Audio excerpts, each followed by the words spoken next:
Welcome to our first episode of Stamp Chat Season 2. I'm Scott English, Executive Director of the American Philatelic Society. Joining me are four very influential people in the world of the American Philatelic Society and the American Philatelic Research Library. APS President Cheryl Ganz. Cheryl joined the APS board in 2018 as Vice President, and in April 2023, she was elected President of the APS. She is a 2016 Luff Award winner among the numerous awards and recognitions she's received over her time in the hobby. APRL President Melanie Rogers. Melanie was elected to the APRL board in 2019 and served as secretary until 2022 when she was elected president of the APRL Board of Trustees. Melanie is also a past chair of the membership committee. Librarian and Director of Information Services, Scott Tiffney. Scott joined the APRL team in 2010, first as a volunteer. In 2012, he joined the staff full-time as a library research assistant. And in 2018, Scott became the Librarian and Director of Information Services, the role he serves in today. Our Editor-in-Chief, Susanna Mills. Susanna joined the APS in 2018 as an intern in the library. In 2019, we hired her full-time as a content manager, working on our website and social media before she moved to the editorial staff, where she's held numerous positions. In 2021, Susanna became the editor-in-chief, where she manages our print publications, and now recently, we've moved all of our digital content under the editorial department as well. For those watching the presentation live, your microphone and camera are disabled during the presentation. To engage fellow attendees, please make comments in the chat section. If you have a question, please use the Q&A box, and we'll get to those questions at the end of the presentation. If you're watching the recording of this presentation, please feel free to ask questions in the comment section. This program is provided thanks to APS member support. If you are not already a member of the APS or would like more information about our services, please visit our website at stamps.org. Welcome to Stamp Chat, and thank you for joining us. Before we begin, I want to take a moment to remember Nancy Clark. She was a dear friend of philately and a dear friend of the APS. Now, I could spend a whole show talking about Nancy's contributions to the hobby. She served on the APS Board of Directors as a director at large from 1995 to 1999, and as treasurer from 1999 to 2003. In 2006, we awarded her the Cheryl Award for her contributions to educating and recruiting young and new collectors to the hobby. In 2008, the APS recognized her with the Luff Award for her exceptional contributions to the hobby. She served as chair of the upcoming Boston 2026 show until 2022 and remained as chair emerita until her passing on Sunday. Until 2019, she hosted the online radio show APS Stamp Talk, which is the predecessor to our Stamp Chats today. She was a philatelic judge and exhibitor, and Nancy never met a stranger. She was a warm and loving collector who would stop to help any collector in need. We will definitely miss her. Next, I want to recognize Scott Tiffney. Today, we announced that Scott will be leaving the APRL and the APS in March of this year. We also announced that Marion Mills, who is our technical services coordinator in the library today, will be taking over as our librarian and director of information services. Scott, you want to reflect on your time here at the APS? You've been here for a long time. Thanks, Scott. I'll keep this pretty brief. So I started in the library as a volunteer. And one of the reasons that kept me coming were the people that I worked with, people here, and also our members. And over the course of my 12 or so years here, I've seen all aspects of the library, all aspects of the society. I've got to work with two excellent boards in the APRL board and the APS board. I've got to meet so many of the members out there, and it really sort of does sort of my heart good to sort of know that it's going to be in good hands with Marion taking over after I leave. One of the things I told Scott this when I originally told him my plans was that in my profession, I never envisioned in my wildest dreams that I would ever be a director of a library. I can't thank the APS and the APRL board and members enough for that opportunity. It's just been a fantastic sort of experience. I don't think I'll ever regret it. I think it's always going to be a part of me, and I'm going to miss a lot of the people that I see on a regular basis here at the APS and sort of some of our members. But really looking forward to the next chapter in my life and in my career and sort of seeing where that goes as well. Thanks, Scott. I just want to reflect, Scott's been a fairly transformative leader in the APS and the APRL. He took the digital library, which was in its, we'll call it infant stage at the time that you inherited it, and you've turned it into a very robust program. We have well over 8,000 individual journal issues. I'm told I always have to say journal issues when talking about the library. And it's been a phenomenal legacy for you. Among the many other things that you've done here, I think creating the access that you have, both through the digital library, the catalog, the Philatelic Union, you run down the list. And you've been a great ambassador for the APS with the other philatelic libraries that are out there. Those are definitely big shoes to fill. I know Marion is taking notes as we speak, and we'll be working with you on the transition forward. For those of you who don't know, Marion has been out on maternity leave. She gave birth to Ellis, her son, at the end of November, and she will be back starting on March the 1st, and she and Scott will have about a month to work together. The good news is Scott's still as close as he always will be, and I suspect we may see him a day or two here and there, and he's only a phone call away if nothing else. So Scott's always going to be a part of the family, and we really appreciate all that he's done. With that, before I get into, so I promised I wasn't going to talk a lot tonight, and Cheryl told me I couldn't get off the hook that easily, but I think from Cheryl and Melanie specifically, I'd like for you to reflect a little bit on what happened in 2023, both at the APS and the APRL or in the hobby, that you think is noteworthy, and what are you looking for in 2024? We'll start with Cheryl on this one. Well, I think we're all so well aware that we're coming out of COVID and getting back to what we think is the new normal, because the new normal has changed because of COVID. So there's so much more online, so many more presentations like this one. And working digitally from home in a hobby is just like people working digitally at home for their office. It's just changed how the hobby operates. At the same time, we need the face-to-face. And we're so lucky, and I'm so thrilled that at our GAS, Great American Stamp Show in Cleveland, we had such an incredible turnout.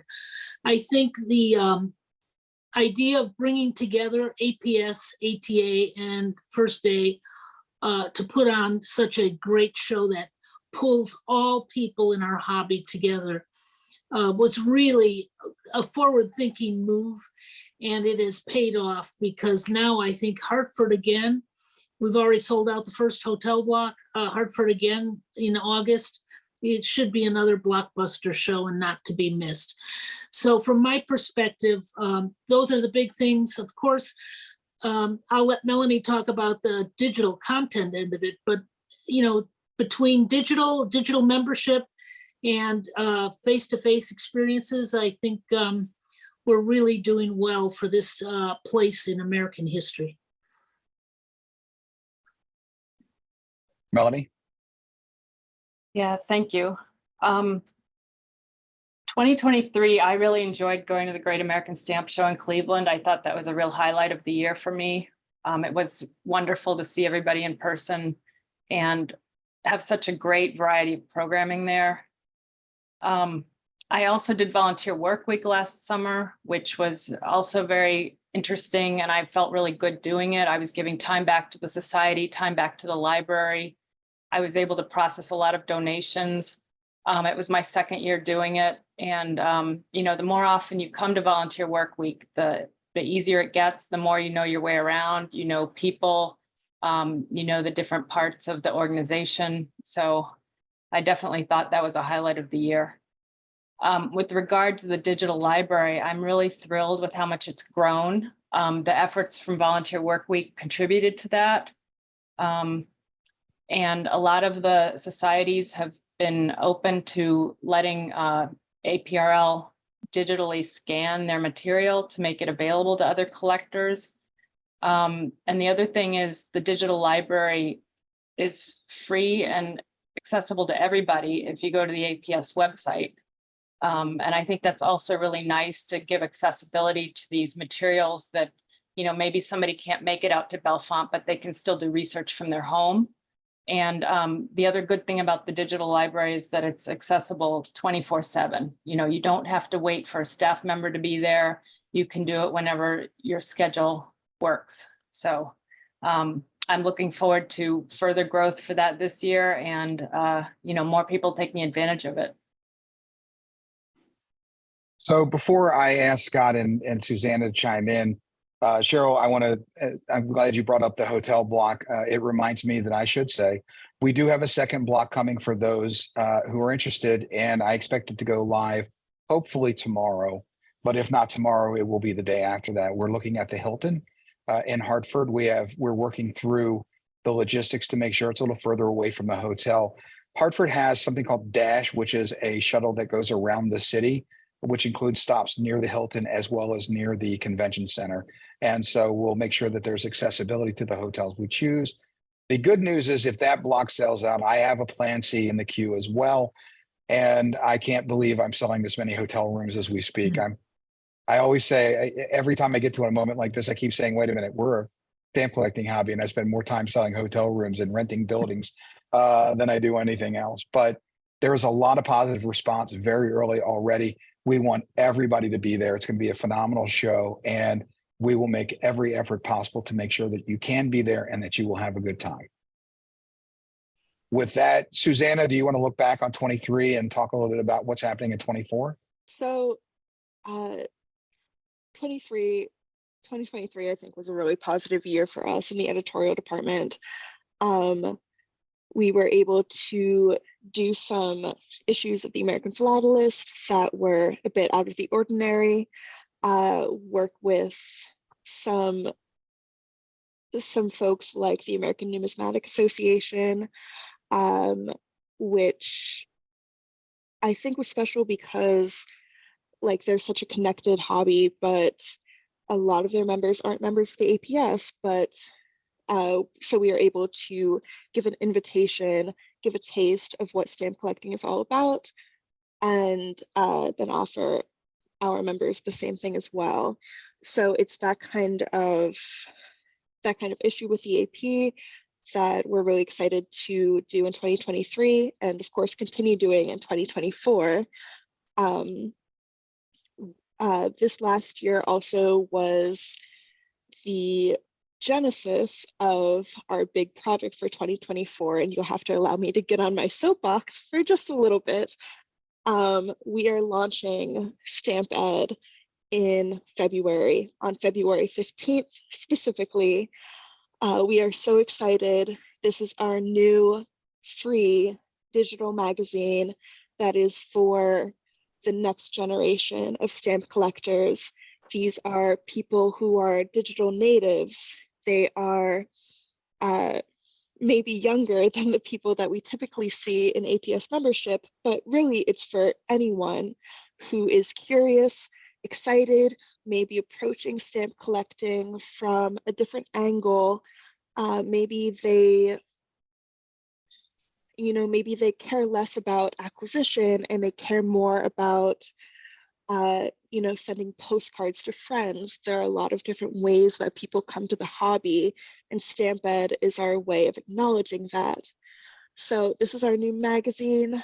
We started developing it in the summer, and when we introduced the idea to the APS membership, everyone was so excited. It was astonishing. It felt like this huge burst of energy. And so this has been a really positive feeling as we move forward into the launch of Stamp Ed in the next month.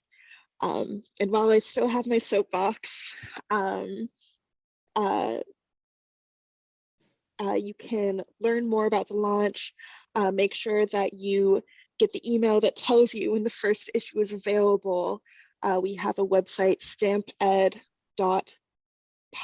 P-U-B, where you can sign up to get the newsletter, and that's where the first magazine will be, and we're adding blog posts and doing updates there constantly. So get on the train, the bandwagon, and I'll get off my soapbox. Scott, look back on 23 and what's looking ahead for you for the next 2 months. Excuse me. For 2023, I will reiterate what both Melanie and Scott have mentioned. the digital library, which has really grown. It was its largest year of growth since I've been involved with the project. We moved from a little over 20, we had 21 journals in it when we started the project back in March. We sort of went to this phase of it in March of 2022.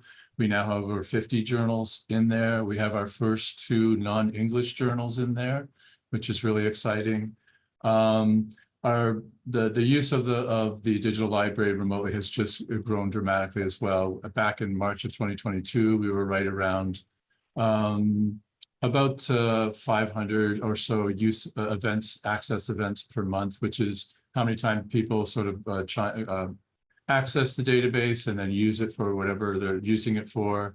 And also among unique users, we were around about 200 to 300 per month.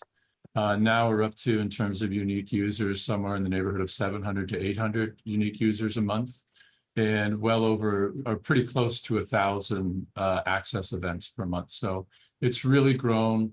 For 2024, as many of you know, we've just hired Jeff Hobart as our digital librarian. He's going to be taking over the project on sort of a more overall basis, in that he'll be responsible for a lot of the duties that I've been splitting with the digital assistants. The other thing we would like to grow is put into place sort of more things. We sort of focused entirely on journal issues so far. We'd like to grow sort of and have other things in there as well. Grow the book collection, grow some other things like the photographs, possibly the exhibit collection as well in the database as well. So the other thing I've tasked Jeff with doing in 2024 with the digital library is to improving the interface. So many of you have reached out to us here in the library, to myself specifically, about it's not functioning or it doesn't work the way you'd like it to work, and it should be more intuitive. Jeff has a lot of experience in doing this. He's done this with other databases, and we're working on sort of that aspect of it, sort of going forward, so that it's a little more easy to use. It's a simpler process to sort of do a search, to do a download, to do a printing of records. The other thing I'm having him do as well is we're moving towards, when we started on the journal issues, we started with uploading only those that were already in digital form. So now we want to move into a phase that's going to include those journals for which we have permissions for, which are only in paper. There's no digital copies anywhere. We have to start scanning stuff. So he's been tasked with sort of figuring out what's the best way to do that. Do we do that in-house or do we outsource that? In terms of other things, I haven't talked about this in a while, but the trencher donation, we are sort of nearing a completion on that. We're down to about 6 pallets of material, 7 pallets of material, starting from the original. I think there were over 25 pallets, 27 pallets. And now we're getting into material that isn't specifically philatelic.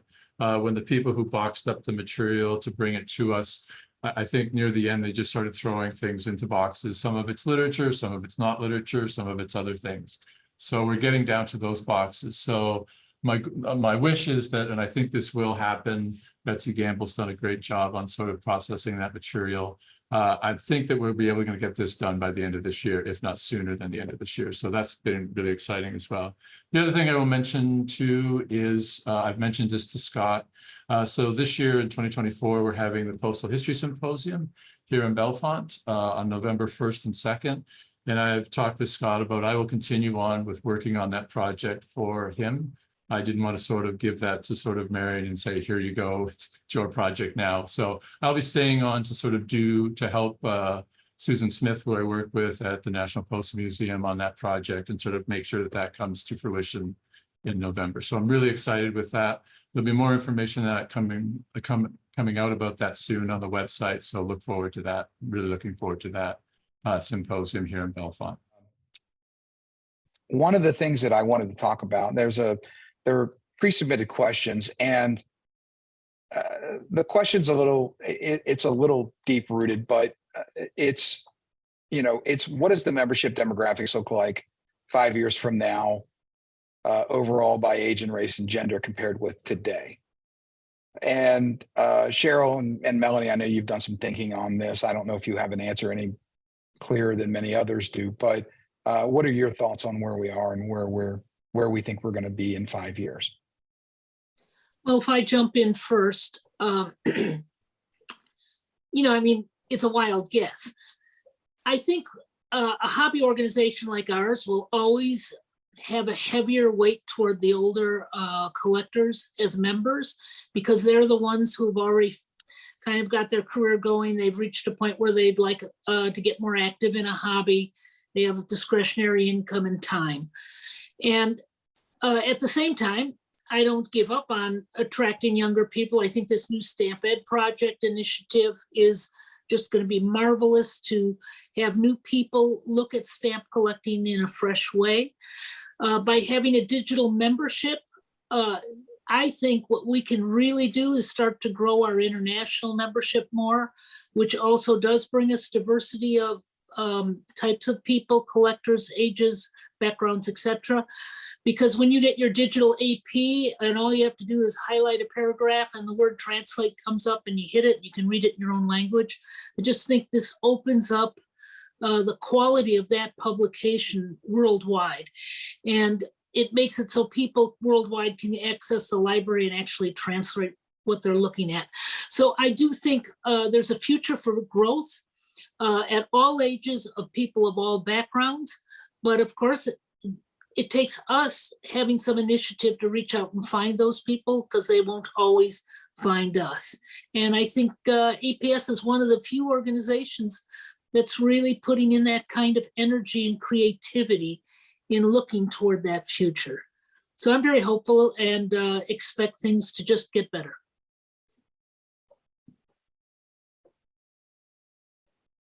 Yeah, I want to echo what Cheryl has said. Whenever people approach me about saying they've inherited a collection, you know, and they're not sure what to do with it, my first response is always, you know, would you like to keep it going? Would you like to get involved in the hobby? Would you like to join a local club? You know, we can get you educated and learn about the hobby, and, you know, you can find your own path to continue to collect. So that is one way that I think we could, you know, keep growing the hobby. I do think APS is doing an excellent job laying the groundwork for digital outreach, in particular these stamp chats, the digital library, the social media activities. I do think in the future that, you know, new members will be recruited online, perhaps, as opposed to the past recruitment in person at shows. So how they're recruited may change. How people participate may change, but I still think there's a bright future for APS.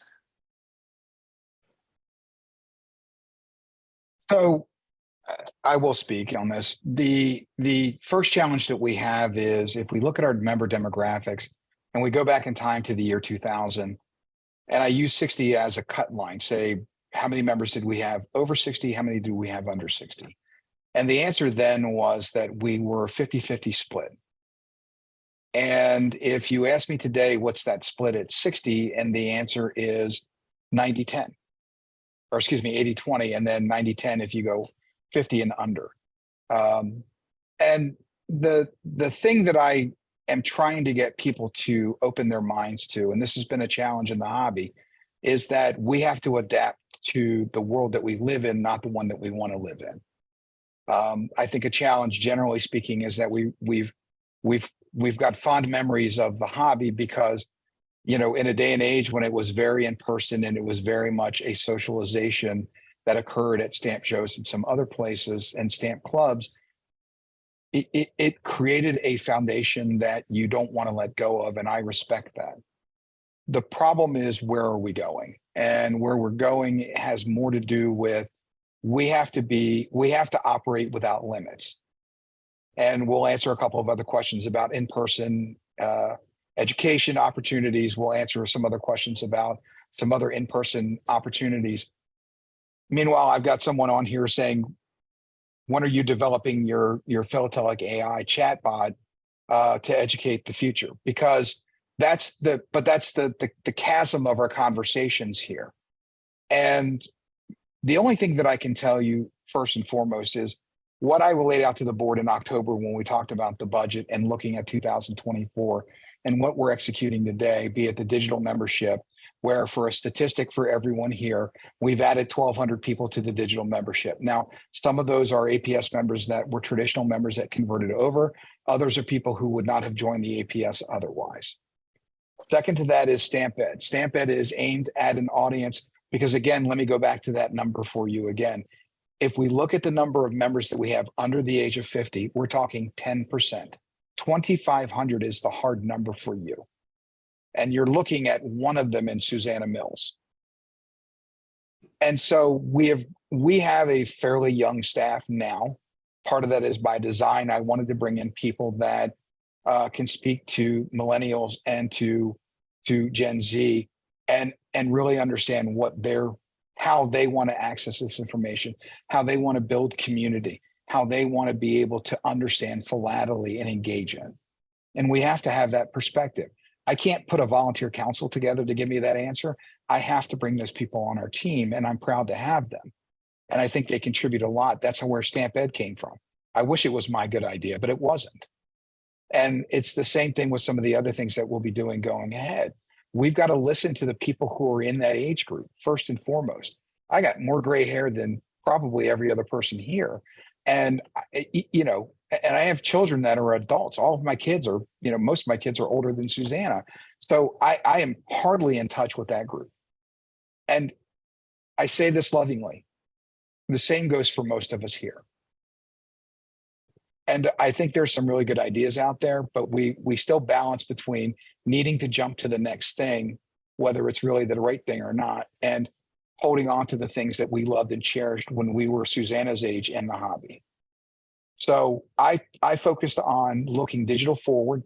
The digital library is an example of that. The digital membership, lowering the price was revolutionary. I didn't realize it was, but it was. And more of that's coming, by the way. We're evaluating all of our membership packages for that. We're looking at creating a digital platform, and I'm going to get specifically to education in a minute because there seem to be a lot of questions about that, and I want to be able to answer those.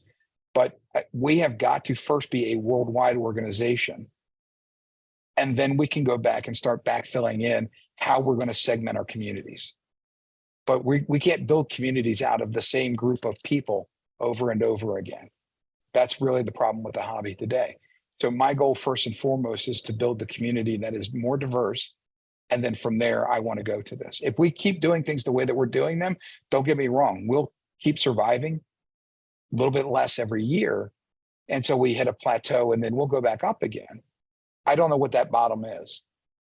I think we're getting closer to it because the group that we're dealing with is aging out. But when that plateau hits, it's going to be a tough plateau to hit. Susanna, Scott, do you want to add to that? I just want to say quickly that, this isn't, we don't have to create collectors from scratch from my age group. They already exist. They're out there. We just need to make the right call to action, meet them where they are. That's what we're trying to do here, but we're not trying to take Joe off the street and convince him to fall in love with stamps. That's great for people who are able to do that. It's a high bar to set. But we know that there are people out there already who are already involved in the hobby, like I said, different ways than maybe the traditional view, but we just need to reach them. So that's what we're trying to do. And I just add a little bit to Susanna that I think what we're sort of going to see with the project like StampEd is that there are people collecting stamps for different reasons than the usual collector collects stamps. They collect stamps for other things. They do other things with them. They don't necessarily sort of put them in albums and things like that. So I think in some of the initial sort of things I've seen and what Susanna and her team are going to produce is that not only trying to diversify the people who are involved with stamps, but also sort of reach into those areas of the collecting of stamps, which is very different than stamp collecting. So it's a really fascinating project.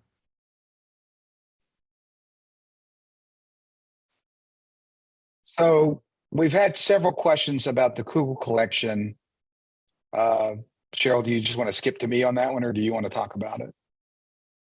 No, I'm happy to skip to you, Scott. I will mention, though, that Scott has been very open with the APS board on the process every step along the way.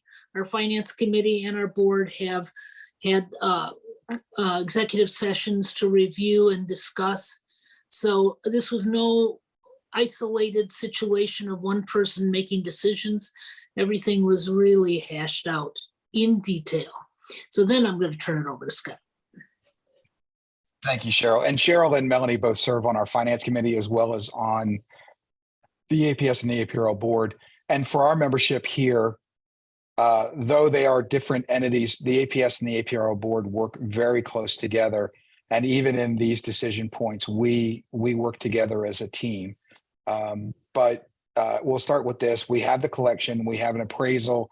We received several proposals to sell the material.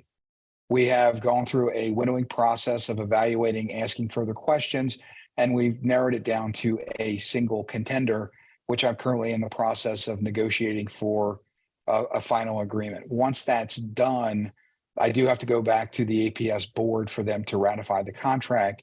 It falls outside of my authority as executive director to do that on my own, and we will begin the process of selling the material. Once that contract is ratified, we will publicly announce where that's going to go. Now, I want to talk about the opportunities that it presents to us. As an owner of the Match Factory, we have a financial responsibility going into the future. We can celebrate the fact that we paid off the debt, and I think that, and both Melanie and Cheryl were actively engaged in that process when we brought it to conclusion in 2020, and I'm grateful for their work and their support in getting that done. The problem with owning a building is that you have to take care of it. And so obviously we have needs for the roof, we have needs for other things. Add to that the reality that and during the COVID period, our capacity or our vacancy increased to 50% from 95, it went from 95% full to less than 50% full in the period of about a year. The net loss of income for the APRL was about $350,000 on an annualized basis. So we didn't have a mortgage anymore, but we also weren't generating the income that was intended when we finally got that debt free. So it was a mixed blessing for us. We're working to build that capacity back up. I'm happy to report that we have 2 new tenants that moved in since we paid off the debt. We have a third lease that is being finalized, and those folks will move in, I expect, in the summertime, at which point we'll be at roughly 80% occupancy here at the Match Factory. That decidedly changes the conversation for us on the APRL side of things. But it doesn't necessarily give us all the financing we need over the next 10 years to keep the building up and to make sure that it's properly maintained for those tenants and for the APS. I mean, we're protecting a lot of stamps underneath of our roof. I need to make sure that it always holds water. The second thing that we've talked about is the idea of investing in our technology. We have invested to maintain a website that is outdated, and everyone knows that, as well as maintaining a member database that I think has become more of a hamstring for us than anything. We have presented to the Joint Finance Committee a proposal to replace our website in toto, which would occur when the Kugel estate, we reach a financial point where we can do that. And we are going to replace the site. We've identified the system. We've been testing it. Our folks have all been looking at it, and we will bring it on board. And I think it will decidedly change the way that we engage our membership. The other thing that we'll do is we're going to set aside money to make sure that our financial future is secure. Though we are strong financially, we'll be honest and say that we spent a lot of cash to get ourselves out of debt. And it's going to take a little time to build that back up again. And what I have suggested to the Finance Committee and to the board is that we also have to plan for the winter that could come at some time. And so I want to build a reserve fund that would be used specifically just for those purposes. And so we'll do all of those things. We've always been financially responsible. We've always been very careful. about how we've managed the funds. We value your membership.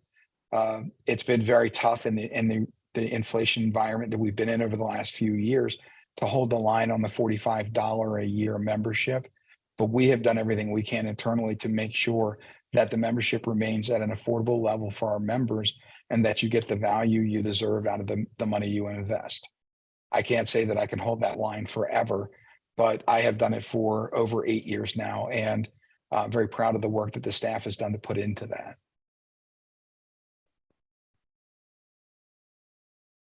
Susanna, Scott, I'll take you off the hook on that one. Let's break it up and have a fun question if we can. Well, I think we've got to throw those in there because otherwise, it becomes very serious. But can you talk a little bit about your favorite stamp or your collecting interest? And these are all member questions, by the way. I'm pulling off the list so I can, break it up and have serious and fun. Well, I'll start. I never, when I started in this job, I didn't have, I had a brother who sort of collected stamps. And so I didn't really sort of get exposed to it until I came here. But the issues that I really like are the special delivery issues of the US, the ones with the motorcycle and then the ones with the bicycle before it. In terms of other things, I collect sort of topical things like the one over my shoulder here that was issued in Canada. And there's some other ones as well. But yeah, those US special delivery issues I find really, really interesting. I can't get enough of those when I see them at shows and things like that.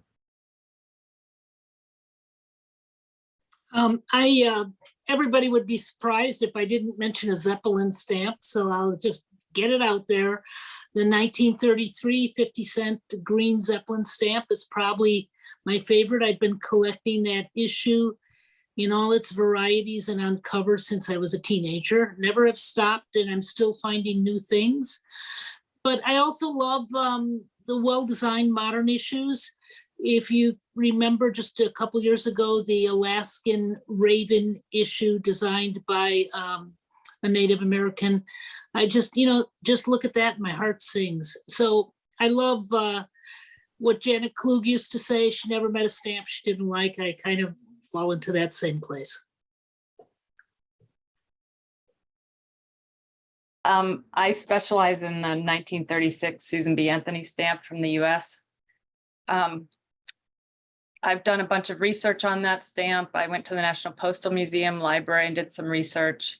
I found letters that people from across the US had written the Postmaster General asking to make the stamp permanent. So basically that it would be reissued indefinitely. They did keep it available in post offices until 1945, which is about 9 years, and they printed 269 million copies. I really appreciate that stamp for what it stands for. It was issued on the 16th anniversary of the 20th Amendment, which gave women the right to vote. And that really holds a special place in my heart because I really like it that women have that kind of a voice in this country. And one of the more recent issues that I liked was the Women Vote stamp from 2020, which marked the 100th anniversary of women getting the right to vote. And so both of those really appeal to me, and I had a great opportunity to write an article about collecting women's suffrage for the American Philatelist a few years ago, and so that was also enjoyable because I approached the topic from a more global perspective. Certain countries like New Zealand and Great Britain got the right to vote for women before the US. So I also, on the side, I collect Germany and Bavaria, and I have a used US collection. My stamp collection at the moment is tending towards the morbid. I've been collecting skeletons and skulls on stamps. It's really easy to collect at the APS because we have a pair of wonderful, nearly full-time volunteers, Leonard and Darlene Bloom. And if you tell them, even hint that you like something, they'll bring you piles of stamps to look over.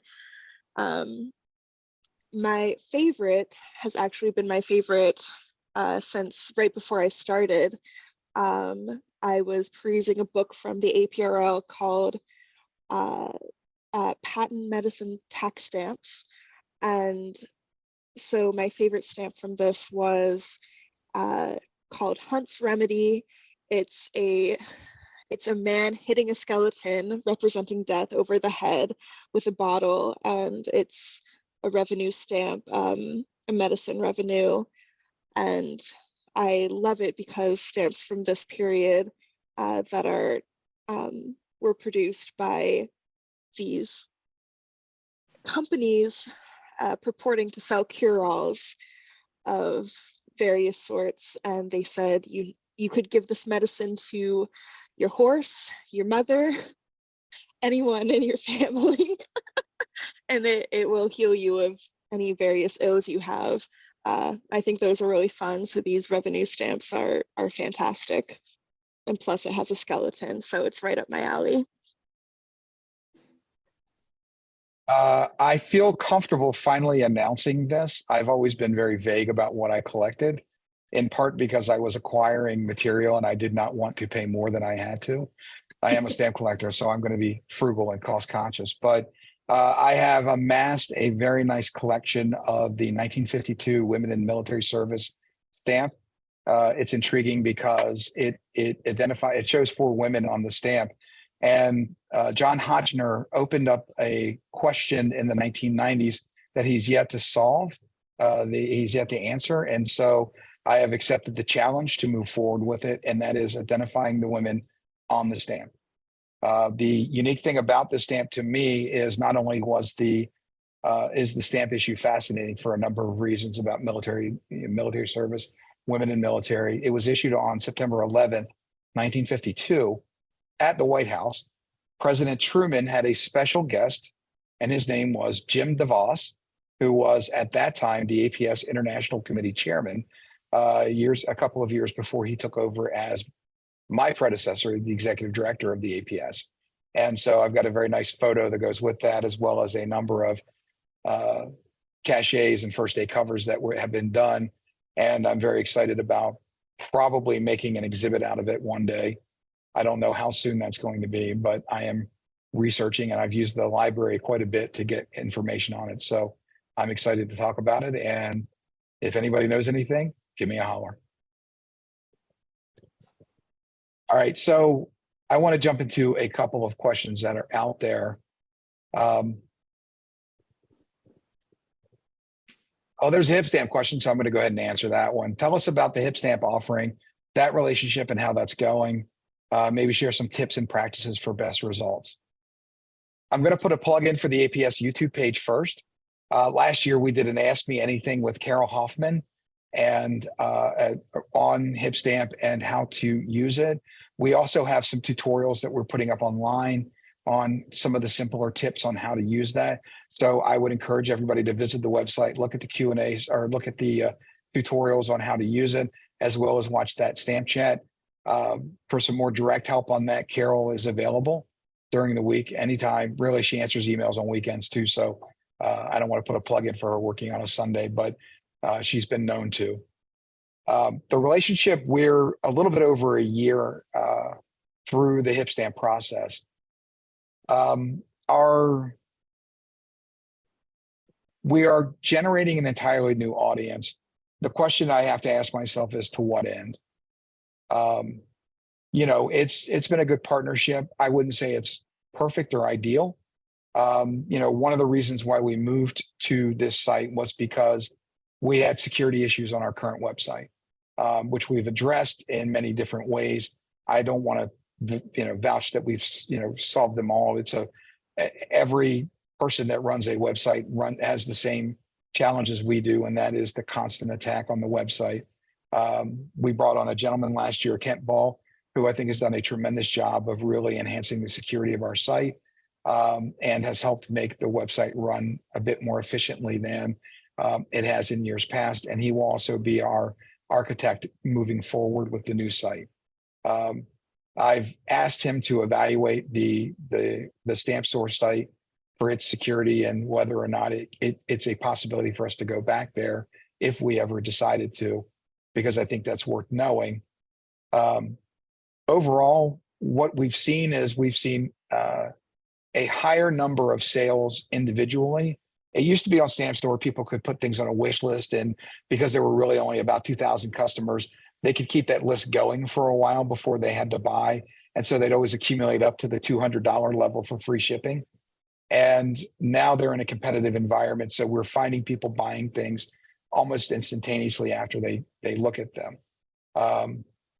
The search functions are definitely different. They're not worse or better, they're different. And that's one of the things that our members have been adjusting to is the search functions. We've made some enhancements to allow for searchability of postal history, which is, for a guy like me, is very important because I care a lot about postal history in general. And so I would encourage people to avail themselves of the tutorials and give it a shot. Check out Stamp Store on HipStamp and see material you like.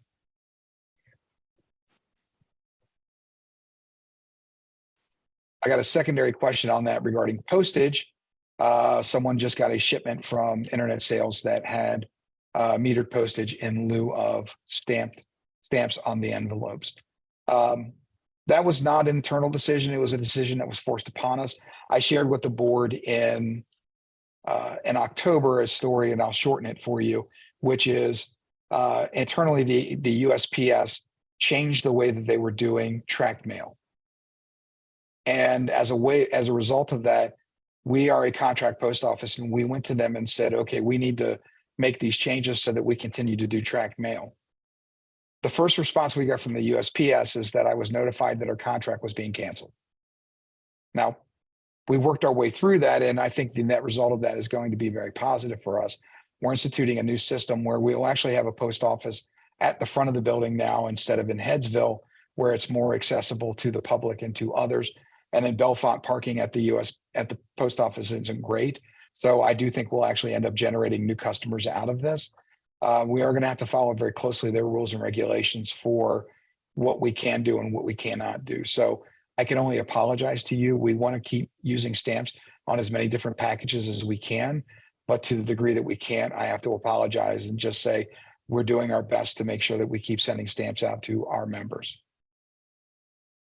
Here's a good question. Is the long-term plan to keep the digital library accessible to the public, or are there thoughts about making it a members-only resource? We've talked about that, sort of making it a member-only resource and then having it, certain sections of it we can close off to sort of have it possibly be a revenue generator or sort of an impetus for people to become members. So it is something that we've talked about, I know, internally, and there are ways to do it. I've talked with Jeff Hobart, our new digital librarian, the other day about this, and he says there are ways to do that. So it's definitely a possibility, but for now we leave it open. We've had so much great feedback regarding that. We've had people who have joined the APS because of using the digital library. We've also come in contact with other people who are not necessarily philatelists or philatelic entities who use it for either, their library has a patron who's interested in using it, things like that. So, but it is an ongoing discussion. I don't have a sort of feeling either way, but I mean, it is certainly something that we could look into in terms of an impetus for membership. So definitely a possibility at some point.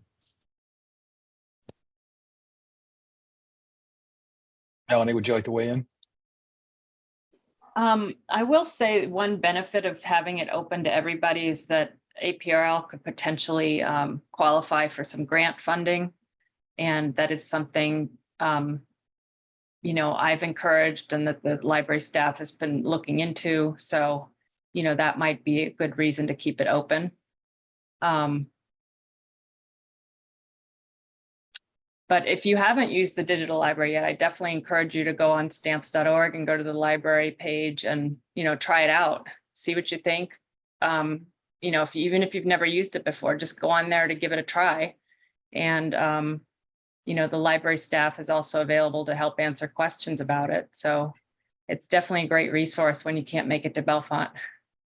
And just add on to that a little bit. So I have sort of told Jeff, who's already sort of gone into the back end of it, and they'll be sort of making some changes and tweaks as we go along here to try and improve your user experience. So look for those throughout this year as well.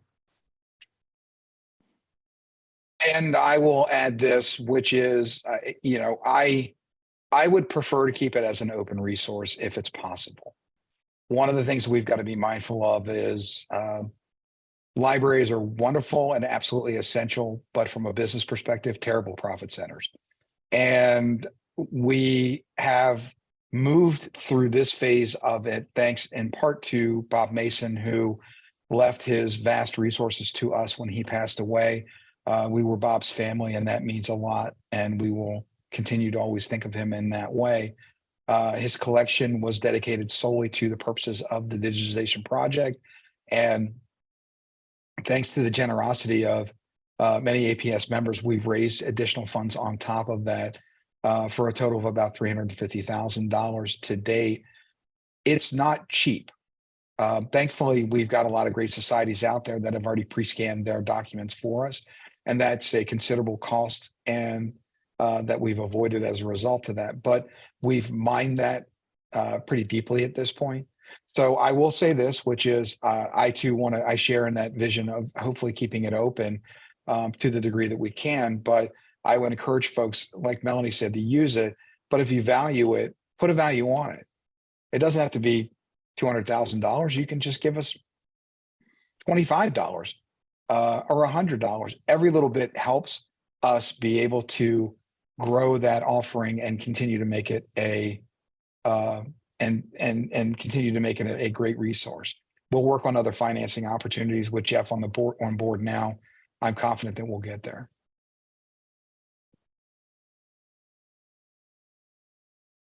Question, Cheryl, I think this is an interesting question. Canage and the APS board recently decertified another World Series of Philately show and CPEX. And other national shows are struggling to continue to meet the World Series of Philately requirements. What is the APS doing to stabilize the national shows? That is a tough one. There's been a debate, I would say, in my collecting life for probably 15, 20 years about, do we have too many shows? Can all the shows make it as national level shows? It doesn't mean they can't be a local regional show, but for national status. I really think we have to hold a certain standard level for a national show. I am not really supportive of eliminating all our standards just to help support shows.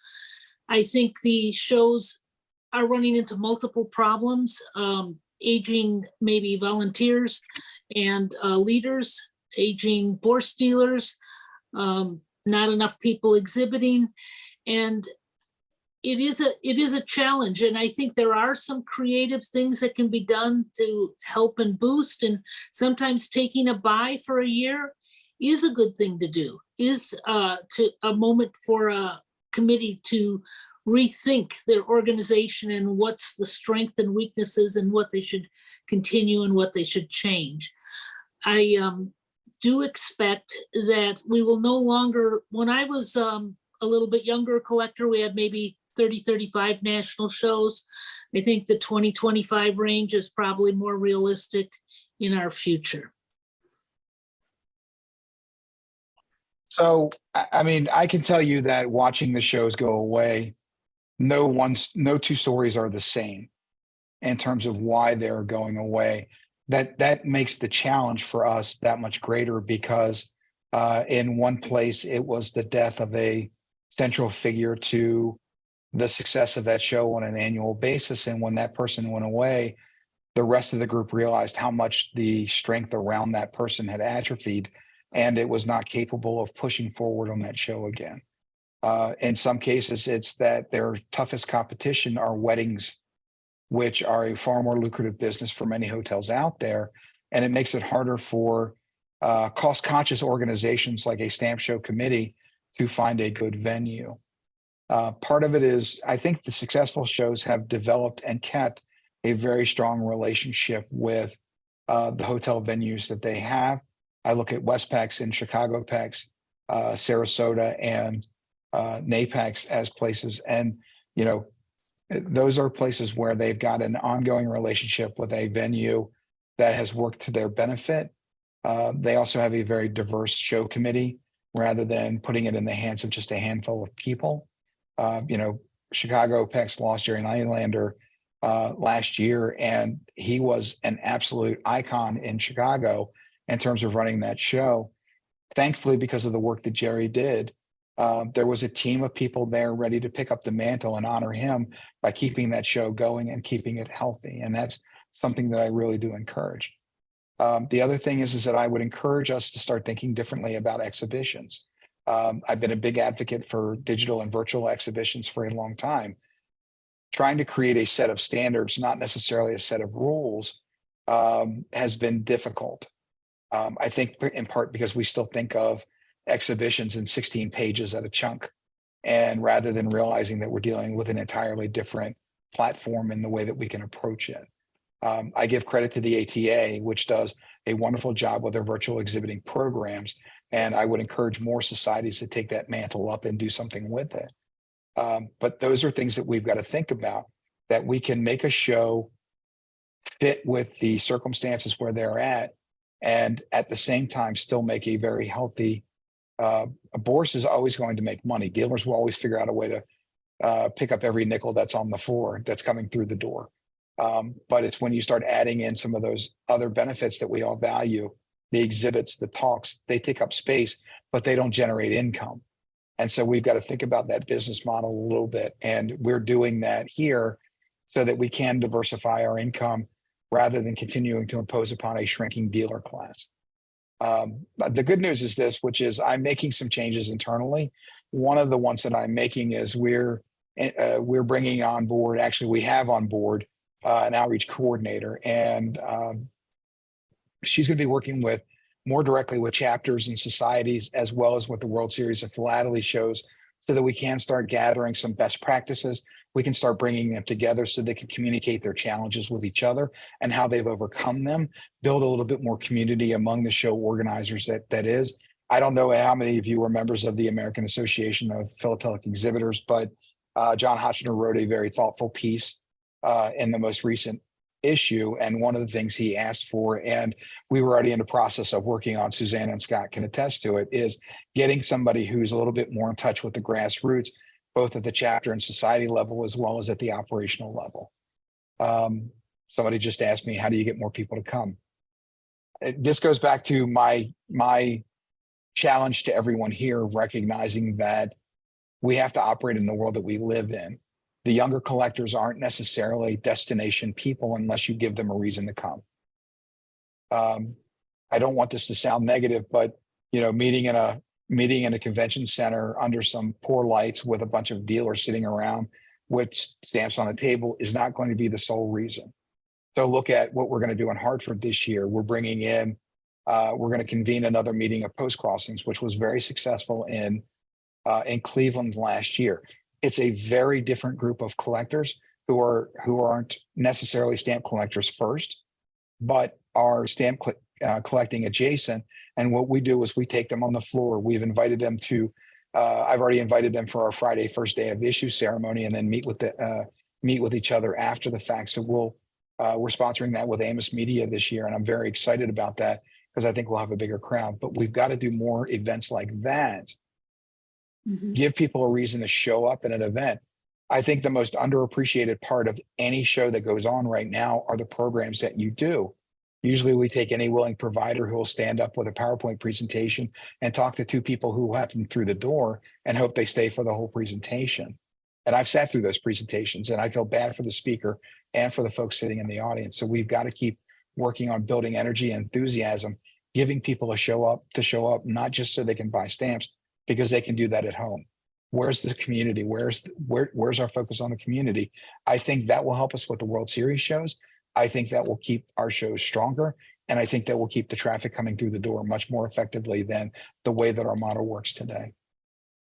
And I'll just follow up, Scott. What many younger people want is an experience. And we have to, a show that's just a bourse with a few frames and a couple talks isn't going to provide an experience. And that's where clubs need to start being a little more creative in what they can offer and how they can outreach beyond our community.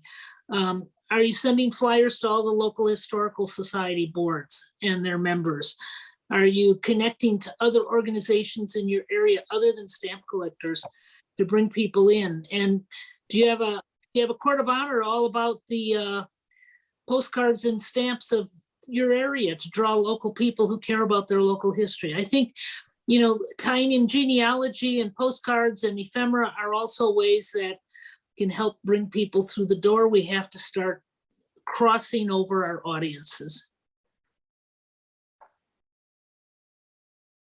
And I can tell you that at least twice a year, Cheryl gives me that speech.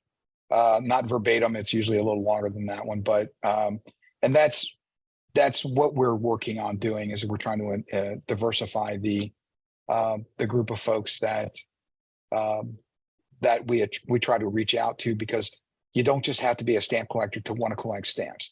I know that sounds crazy, but people don't know they want to be a stamp collector or can be a part of our community until we give them a reason to walk through the door, and then they want to stay. I'm getting a lot of questions about education, so let me talk about that. In October of last year, I presented to the board something that I called Learning Without Limits. Fundamentally, one of my frustrations with both the activities that we have here at the APS and at large is that we've got to shift our in-person events to different places. Second to that is we've got to take more seriously the idea that people want to learn on a 24/7 basis, 365 days a year. And as I walk through the education programs that we have here, and there's a myriad of them that have been built up over the years, one of the things that I recognized is we don't know what we're doing or what we're trying to accomplish. And in that realm, I've also been having a conversation with an interested party who wants to support the education mission. That is the passion of her husband, who passed away last year, and it's her personal passion. And when I started sitting down with her in the fall of last year and explaining to her what this idea of Learning Without Limits was all about, it resonated with her.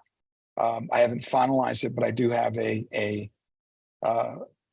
a commitment for a significant donation that will be used primarily to focus on our online learning platform, which is what I was thinking when I presented to the board last year, and what I'm thinking today. It has nothing to do with in-person events not having value, but it goes back to if I've got to be able to address some very foundational questions. Ken talks about this all the time, where he'll talk to people who've been members of the APS for 20 years, but don't know how to measure perfs. And I'm just going to be honest with you, that's an abundant failure by the APS then, not to educate its members at a foundational level of stamp collecting. And there are numerous examples of that we can get into. And so we've got to start at the beginning again with education. And so I've stripped back a lot of what we do. And my focus is going to be on building what I call that foundational information, focusing on beginners and intermediate collectors, providing them with resources that are available to them 24 hours a day, 7 days a week, 365 days a year, 366 on leap year. I want it always available to them and on demand. And I want to make sure that we are able to provide that information regardless of where you live in the world. From there, we can start building on that foundation. We can start generating income that will allow us to underwrite what I consider to be more expensive propositions, but equally as important. I hate to think about things in money, but you folks ask me to do that every day. When you trust me with your money in a number of different ways, and making sure that we invest those in resources that can make a difference in the life of a collector. And so we want to build that community. The individual donor that I'm talking with, she is a firm believer in online communities and thinks that's a great way to attract younger collectors. I happen to agree. Susanna would probably agree with that as well. She shakes her head. No, they want to meet in person. And we do know that they want to meet in person, but we do have in-person events for them. The other thing is that I want to start encouraging shows to start building really worthwhile in-person educational events that we can market throughout the country. So members who live in Colorado, because I've got a member on here, I know for a fact it's from Colorado, who necessarily can't make it here. But if we worked with Colopex and we put together a program that was meaningful and we were able to sponsor that, we used to do on the road courses. And, even in our best year, we reached 100 people. I have to reach thousands of people. And it's very difficult to do that when in-person events are always going to be the priority. And I don't say that disrespectfully to the in-person events. I value them, but it's not the APS's job alone to do those things. But we can be the leader in worldwide education about stamps in general. And if we really are serious about investing in the next generation of collectors, again, I go back to people under the age of 50 hardly even use stamps, let alone know what they should be looking for when they're buying them. And we're not servicing the hobby and we're not servicing the future if we overlook that so that we can continue to do in-person events instead. What is the current state of relations with the USPS stamp services and any support of the stamp collecting community and the APS that they can provide to grow the hobby?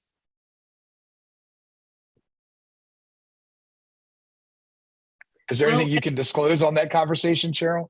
I'm limited what I can say. I'm a member of the Citizen Stamp Advisory Committee, but I do have a non-disclosure agreement. But I think what I can say is last year at Cleveland, the United States Post Office had 2 first days of issue. I don't remember the last time we had 2 at a show other than international. And they have already announced that we will have 2 first days in Hartford.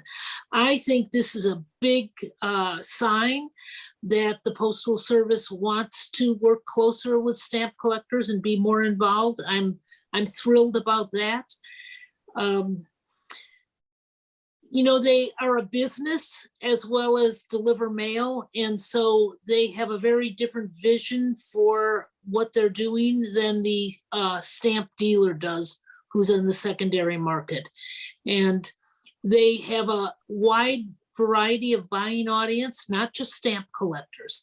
And so what the program tries to do is have different kinds of items that appeal to their different buying audiences, including stamp collectors. But I think when stamp collectors want every single stamp issue to be directed at just them, they are not really understanding the needs of the post office and what it must accomplish. But I do think they're working hard to try to meet some of our needs. Now I'll turn it over to anyone else who has thoughts. So I haven't signed an NDA, and I'm free to speak. And so I will echo first Cheryl's sentiment that the support that we receive from the USPS on an annual basis as a sponsor of the Great American Stamp Show is them putting their money where their mouth is. Not only do they support us, they were a major promoter of the show, as well as, they're doing 2 first day of issue ceremonies for us. They have a wonderful setup every year for people to buy product. And I think that, the lines are long every year that I go there. And I'll give credit to leadership there in that, they don't have to stand out on the carpet and listen to our members offer both insights and criticisms of the USPS, but they do. Last year, Lisa Bob Semple took over as Director of Stamp Services, and I've seen a change. Mm-hmm. And I want to single her out because I've seen a change. The communications that we've been having with the USPS includes, but is not limited to, working with the APS to make sure that our membership can give feedback to the USPS on the services that they offer and the things and the stamps that they sell, the issues that they do. And so that will be something that we'll be working with them on going into the future so that we can provide a good feedback loop for them. But they've been asking for this stuff we've been asking for this, and our members have been asking for this. And so I'm very excited that we're able to start working our way through this. I've seen now that they've gone back to using World Series shows. I know at March Party, they're going to do a new stamp issue as well. And so I'm starting to see them, work their way back into the stamp collecting community. That is an incredibly positive development. And we're going to do everything we can to continue to encourage that. Again, I read in the magazine that Boston 26 Gas will include Cinderella stamp exhibits. How will the APS extend inclusion to Cinderella collectors in the coming years? Well, for one thing, we are doing a themed issue in December 2024, all about Cinderellas. We already have a lot of great articles lined up for that.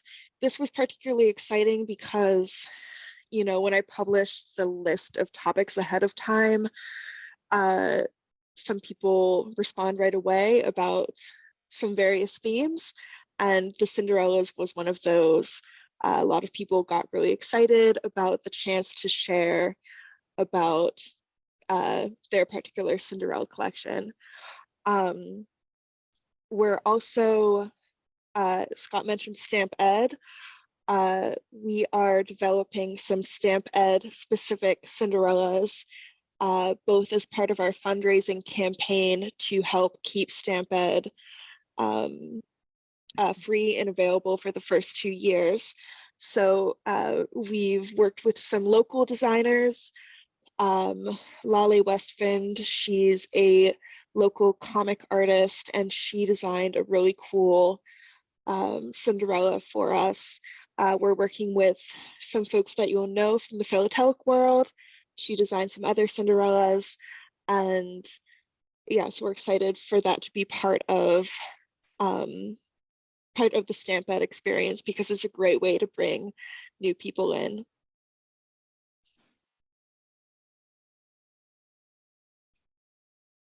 Anyone else? I mean, I'll just say this. I don't think there's a wrong door to collecting. Ken Grant, who was our APL president, was a Cinderella collector.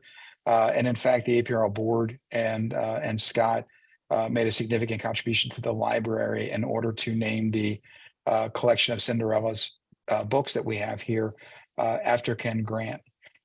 I say to every group of collectors out there who tell me that the APS doesn't represent their collecting interest either in the magazine or in some other way. And my first question is always going to be the same one, which is, have you submitted your article yet? I mean, I seriously mean this. If you're a collector and you want to do if you're a Cinderella collector and you want to do a stamp chat, part of it is building, you've got to start with building that community, doing some outreach. You can write an article for the AP. Good gosh, if you want to write something for the website, we'd certainly love to do it. Stamp Ed, I'm sure Susanna would take a article submission there. There's no shortage of places where you can help us, but you're the subject matter expert, and we absolutely need those folks in order to convey. I can't fake enthusiasm about Cinderella stamps. If you're a Cinderella enthusiast, you're the person who's going to make me want to collect them more.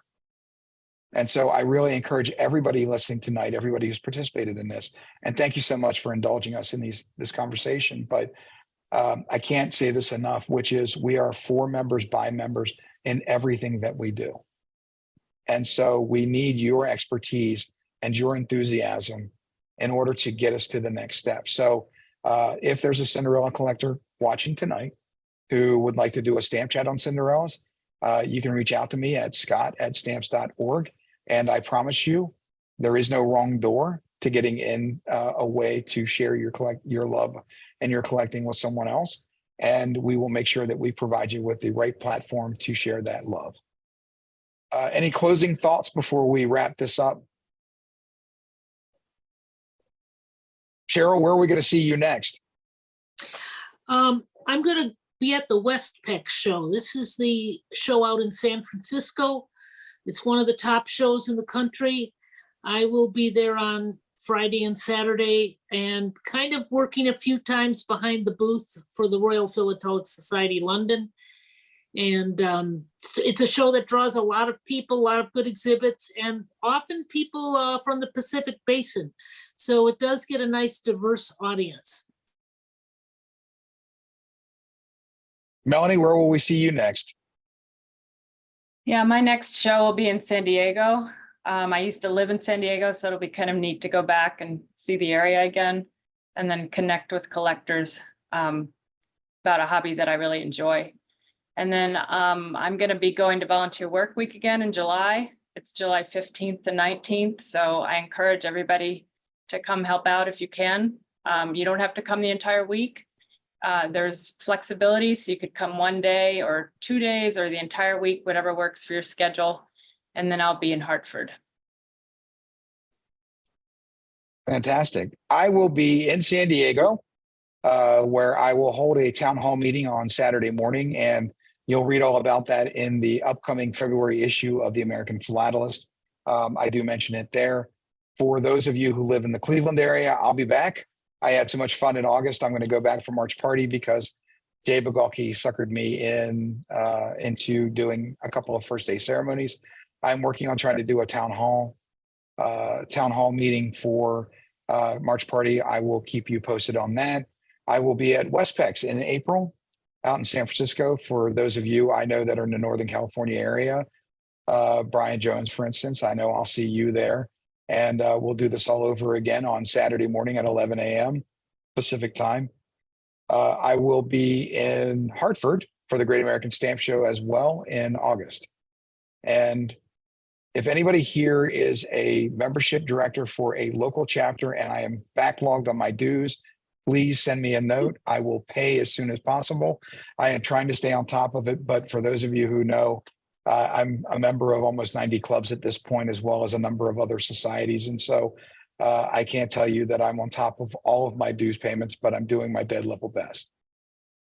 With that, I think we're probably going to need to do another one of these sessions sometime in the future. So if I have everybody's commitment, Scott, come on back. You can do it again with us. We had so much fun. But thank you all thank you all very much for participating tonight. I do want to note for our attendees, the cameras that Scott and Susanna are using were a donation from Al Gore, who has been a big supporter of the APS, especially our digital offerings. And I hope Al is happy with the resolution he's seeing tonight. That's why he sent the cameras to begin with. And I want to thank all of our APS members who provide support for us financially, who provide support through us through volunteer hours, and who are just generally enthusiastic ambassadors of stamp collecting all around the world. This has been wonderful. And I think with that, we will say farewell. Thanks, everyone.